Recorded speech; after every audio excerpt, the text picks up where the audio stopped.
Hello everyone, this is Dr. Shivam and today we are going to discuss about dry cough. Cough is basically referred as reflex action that clears the airway from the mucus and other irritants. Dry cough is also referred as non-productive cough because of no secretions of mucus in it.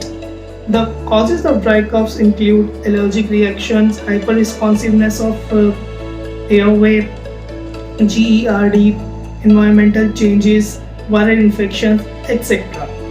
And the treatment of dry cough includes antitussive syrup such as Actified DM syrup, Benadryl DR syrup, Codistar DX syrup, Ascoril D syrup, etc. Thank you for watching and please do visit our website for more details.